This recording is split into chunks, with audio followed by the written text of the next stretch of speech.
first glance, there's really nothing alarming about this photo at all, right? But when I tell you the backstory, you're gonna look at this photo in an extremely different light. So the woman we see in the photo is actually Myra Henley. Myra Henley is one half of the serial killer couple responsible for the Moors murders in England. Ian Brady and Myra Henley were a couple from Manchester, England, who murdered 5 children between the years of 1963 and 1965. Innocent little children. Y'all know I don't play about the kids. Their victims ranged from ages 10 to 17 years old, and the things that they did to these children were absolutely horrific. This included torturing them and essaying them before ending their lives. This couple did end up getting caught, and they got arrested in October of 1965. Both of them got life sentences for their crimes. So going back to the photo, what we're actually looking at here is Myra kneeling over the grave of one of their victims, 12-year-old John Gilbride. Myra is staring right down at where they buried his body. It's absolutely sick and heartbreaking what they did to those children and to the children's family as well. But now that you know the backstory, you look at this photo totally different, don't you? So you kind of get the gist of what this video is about to be like, right? Okay, let's go to the next photo. In this photo, we see 3 beautiful girls. There's 2 sisters, 15-year-old Kelsey Webster and 13-year-old Savannah Webster. And there's their friend, Essa Ricker, who is also 15 years old. It looks like they're just taking a walk, maybe, enjoying some time in nature, and decided to take a fun little selfie. They have these huge smiles. All you see is happiness and contentment on their faces. I just love it. Now, what's happening in this photo? The girls are actually standing on a train track. Basically, there are these double trains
makes me so sad inside. This next photo is probably one of the first photos I ever saw and then read the backstory on.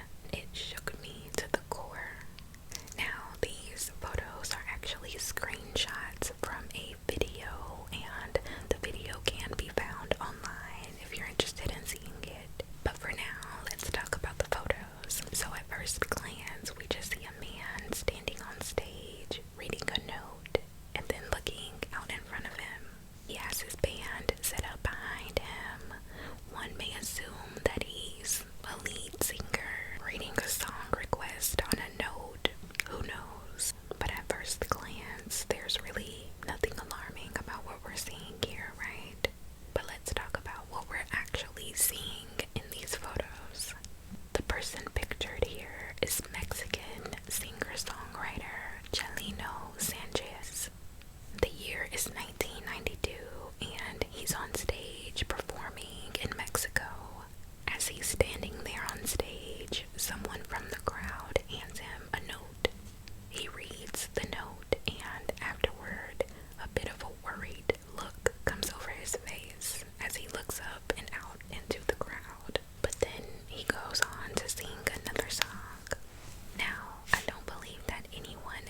charming guy. Rodney also seems very satisfied with Cheryl and excited that he was chosen as well. For their date, I believe they won a trip to an amusement park as well as tennis lessons together. And though they planned to, they never ended up going on their date because Cheryl suddenly got this gut feeling that something was just off with Rodney. She didn't know exactly what it was, but she couldn't shake the feeling, so she would later call off the date. And it was an absolute wonderful thing that she did because unbeknownst to her or anyone else affiliated with the show, Rodney Alcala, the lucky winner, was a cold-blooded serial killer. At the time of the filming of Cheryl and Rodney's episode on the dating game, Rodney was actually right in the middle of a killing spree. He had allegedly killed about 5 people already prior to filming. Apparently, he was known for toying with his victims. He would strangle them until they were unconscious, wait until they came to again, wait until they gained consciousness, only to repeat the process over again, strangle them until they're unconscious again, let them gain consciousness again, and do it all over again. I guess he would just continue doing that until he felt satisfied. Then he would proceed to do whatever it was that would actually take their lives this time. Absolutely sick. His crime spree spanned from the years of 1968 to 1979 when he was arrested. There were only 8 confirmed murders, but it is believed that Rodney possibly killed up to 130 different people during his killing spree. He ended up being sentenced to death, but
first. He thought that Tyler was just trying to prank him because he had originally said that his parents were out of town. But when Tyler kept insisting that he really did kill his parents, Michael decided to go and see for himself. He went to the master bedroom and tried to open the door, but as he pushed it open, it hit something inside the room that was kind of preventing the door from opening fully. So he peeps inside the door and looks down at the floor to try to see what the door is hitting, and he realizes that it's actually Tyler's dad's leg that he's hitting with the door. His body is just lying there, motionless, behind the door. Michael was obviously very shocked by what he had discovered. He couldn't believe that Tyler had actually committed such a crime, and his own parents too. Apparently, Tyler had started to hang around with the wrong crowds, doing drugs, drinking, and whatnot. He started skipping school, acting out, and he would get really, really angry when his parents tried to discipline him, by taking his car and his phone, things like that. He did not like for his parents to try to tell him what to do. He would often tell Michael about how frustrated he was with his parents, and he would literally tell Michael that he was going to murder them. But of course, Michael didn't believe him. He just thought that Michael was upset and saying things that he didn't mean in that moment out of anger. So when Michael saw the proof, it kind of made sense in a way, but at the same time, it was still just so unreal. He didn't believe that he would actually ever do it. Anyway, we're supposed to be talking about the photo, and here I am telling you the whole entire story. So after Michael goes to the master bedroom and finds Tyler's deceased parents, he goes back to where Tyler is with the rest of the party, and a little while later, he decided to take a selfie of him and Tyler because he knew that that would be the last time he saw his best friend. He knew that he was going to have to report what Tyler had done to the police. After the party, Michael did call the authorities, and Tyler was arrested the next morning. And as we look back at the photo, it looks kind of different now, right? You kind of see the worry on both of their faces, the sadness on Michael's face, knowing that he's about to lose his best friend, and knowing that his friend's parents are deceased.